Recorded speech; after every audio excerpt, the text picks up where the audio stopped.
On a quiet Tuesday evening in 2023, a single text message was sent that should have signaled a painful but necessary fresh start. Jennifer Marsaw had finally found the strength to draw a line in the sand. But what she didn't know, what no one could have predicted, was that this text didn't end the relationship. It signed a death warrant. Hours later, as the neighborhood slept, that same house would become a crime scene so shocking it would haunt seasoned investigators. The doors were locked. There were no signs of forced entry. Yet, within those walls, a mother and her young son had been silenced forever. I'm Crime in the Shadows, a voice speaking from the dark. And here, we don't just tell stories. We examine the darkness that hides in the most ordinary places. Today, we are going into the tragic, infuriating story of Jennifer Marsaw and her son. This isn't just a story about a crime. It's a chilling case study on control, domestic escalation, and the lethal consequences that occur when a perpetrator realizes they have finally lost their grip. To understand how this tragedy unfolded, we must first meet the woman who just wanted her life back. Jennifer Marsaw, by all accounts, was a force of nature. Friends described her as the kind of person who could light up a room just by entering it. She was dedicated, hardworking, and fiercely protective of her young son Leo. He was her whole world. Her social media was filled not with selfies, but with milestones. Leo's first day of school, his artwork taped to the fridge, a video of them singing together in the car. To outsiders, Jennifer was an open book. But, as many survivors know, the brightest smiles can sometimes hide the darkest situations. Into this happy life came him. We'll call him Mark for now. The relationship, like many that turn toxic, began with a whirlwind of charm. He was quiet, polite, the kind of guy friends initially thought was a good catch. He seemed protective, attentive. But control doesn't announce itself with a trumpet blast. It creeps in on cat's feet. Family members recalled that the shift was subtle, a suggestion here, a complaint there. Mark gradually became fixture in Jennifer's home. He was there constantly, though friends couldn't recall him ever formally moving in. He simply consolidated his presence. The warm atmosphere Jennifer had built began to cool. The laughter was less frequent. The focus of the household began to shift toward managing Mark's moods. For Jennifer, the red flags weren't immediately visible. They were felt. A tightening in her stomach when he walked in the door. An urge to check her own phone logs before leaving them on the counter. The erosion of her confidence. Friends noticed the change. The vibrant Jennifer was withdrawing. He was always watching over her. She was quieter on group chats. She canceled plans. The psychological architecture of abuse was being built around her, brick by invisible brick. We often ask why victims don't just leave. But what if they are trapped not by physical locks, but by fear, manipulation, and the desperate hope that the charming person they initially met will return? In late 2023, however, something in Jennifer finally snapped back. She decided that for Leo's sake, and her own, the illusion had to end. She decided to reclaim her home. The anatomy of the split. Jennifer finally delivered the ultimatum. Mark had to move out. According to those close to the case, Mark's reaction was surprisingly placid, unquote. He didn't yell. He didn't plead. He simply agreed. To Jennifer, this must have felt like a monumental relief. The nightmare was ending. He began to leisurely move his belongings, a box here, a few shirts there. It looked like a civil separation. But the quiet was deceptive. In the psychology of domestic coercion, the moment a victim reclaims control is often the moment the perpetrator escalates. If he wasn't fighting back with words, he was fighting back in the shadows. During these final weeks, The red flags were no longer subtle, they were screaming. Jennifer mentioned to a confidant that she felt like she was being watched, even when she was alone in the house. Items in her kitchen seemed subtly rearranged. Her keys would disappear, only to show up in the same spot hours later. Was she losing her mind? Or was someone playing a cruel, psychological game? Mark was still in the house, claiming he needed time to find a place, but his packing was a performance. He was lingering. The house was hers, but she was still the prisoner of his presence. The tension was suffocating. Every evening was an exercise in walking on eggshells. He was civil? Yes. He was polite? Yes. But his eyes, they were evaluating. The final date was set. Mark was scheduled to remove the last of his belongings. On that final afternoon, neighbors later recalled seeing him calmly loading boxes into a moving van. He seemed like a man simply moving on. He even waved to someone across the street. It was a flawless performance of compliance. Inside the house, Jennifer must have felt a surge of hope. She texted a friend, "He's finally going." She was already planning for the next day, changing the locks, sweeping the house of his remaining shadow. She thought she had won. But she had underestimated the depth of his narcissism. For Mark, going didn't mean leaving. It meant taking it all. As night fell, Jennifer and Leo were finally alone in the house. The locks hadn't been changed yet. That was for tomorrow. Tonight was supposed to be the first night of the rest of their lives. Instead, Mark had other plans. He had left, yes, but he had kept something crucial, a spare key, a final connection. The stage was set. It was late when he returned. The neighborhood was silent. The only lights on the street were the ones inside Jennifer's home. He didn't need to break in. He didn't need to force a window. He simply slid his spare key into the lock and turned it. Click. The physics of this moment are chilling. He had been pretending to leave, all while planning his re-entry. Investigators later believed that Mark walked in while Jennifer was in the main part of the house, perhaps clearing up the last vestiges of his presence. The encounter would have been sudden, unexpected, and utterly terrifying. We will not detail the brutality of what followed. The respect for Jennifer and Leo demands that we focus on the pathology, not the violence. But understand this: what happened next was not a crime of passion. It was an execution. The timeline of the actual event is compressed.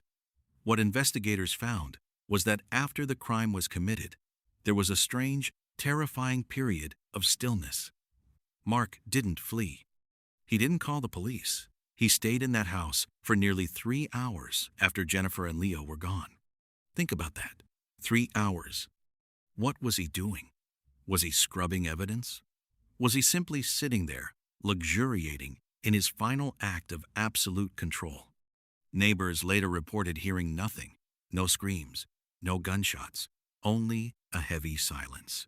This speaks to the swiftness of his action and the total shock of the victims. Finally, long after midnight, he walked out.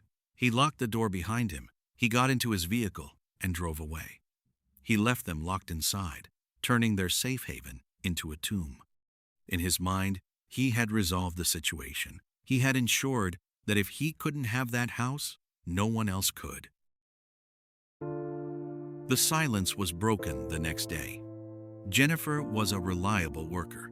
She didn't just not show up. Family members who tried to call her couldn't get through. Alarm bells, which had been silent for weeks, were now ringing.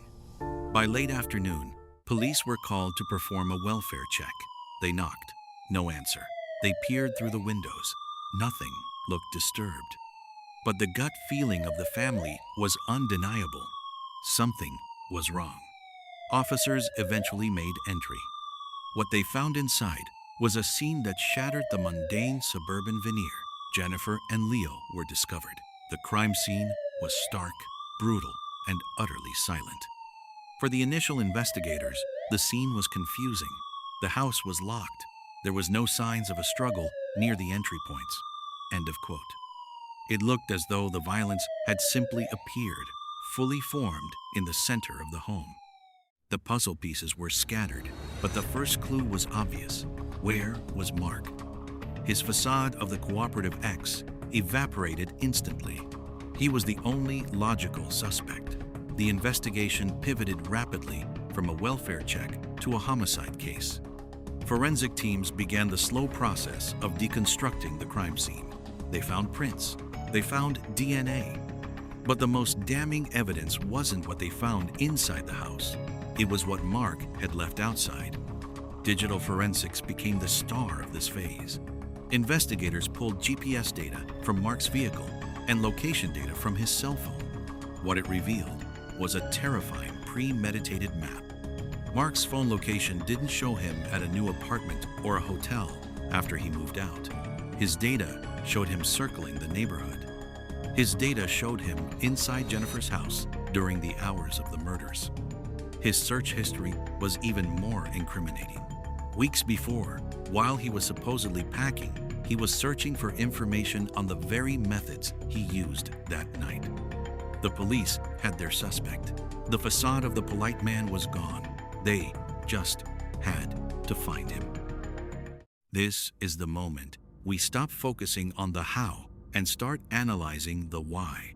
To many, the murder of a child, Leo, is the most confounding part of this story. He was an innocent. Why him?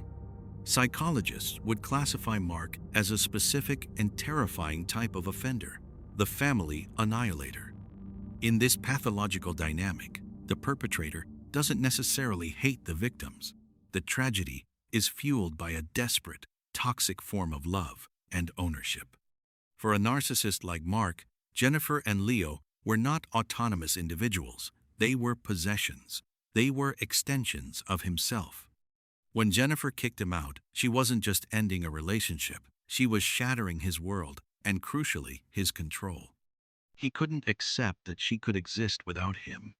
He couldn't process the loss of his possessions. His twisted logic was this: if I can't have this life with you, then this life cannot exist at all. If I can't be the one to protect and control you, no one will. Killing Leo was his final, monstrous statement of ownership. It was a way to ensure that Jennifer would never have a single moment of joy without him, while also punishing her for the ultimate offense, saying no. This wasn't a crime of passion, an explosion of anger.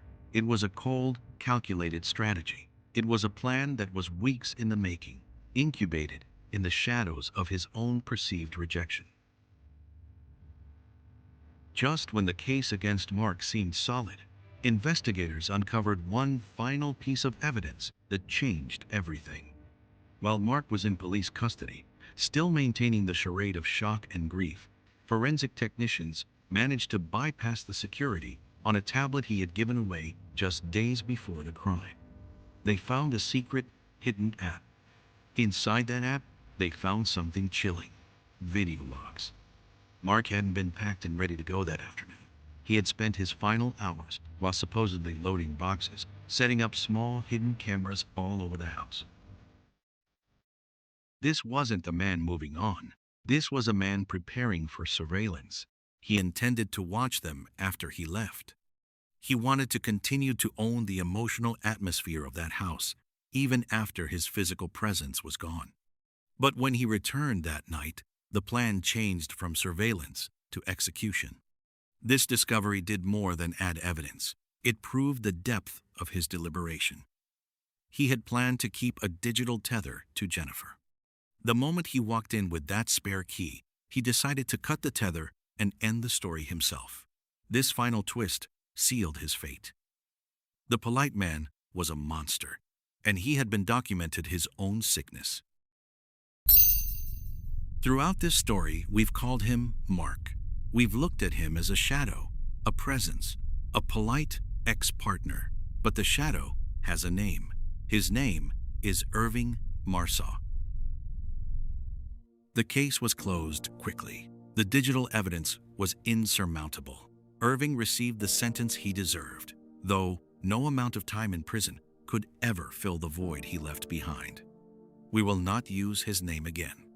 Instead, we will remember Jennifer and Leo. Jennifer, the vibrant, dedicated mother who fought for her freedom, and Leo, the innocent child whose potential was stolen. Their story is a tragedy, but it is also a reminder. The most dangerous time in an abusive relationship is the moment the victim decides to leave. Control, when threatened, reacts with lethality. We hope that by telling Jennifer's story, we shed a light on the shadows that often hide domestic abuse, in the hopes that no more lives are consumed by this darkness. This case is infuriating. The signs were there, but they were buried under his polite act. My question for you today: Mark's reaction to being evicted was too easy. Do you think Jennifer's friends and family could have seen that as a warning sign rather than a relief? And looking back at the 3-hour gap after the crime, what do you think was going through his mind? Let me know your thoughts, frustrations, and reactions in the comments below. We read them all. Remember, if you or someone you know is in a dangerous situation, help is available. Resources are listed in the description. Thank you for watching Crime in the Shadows. We'll see you in the next one.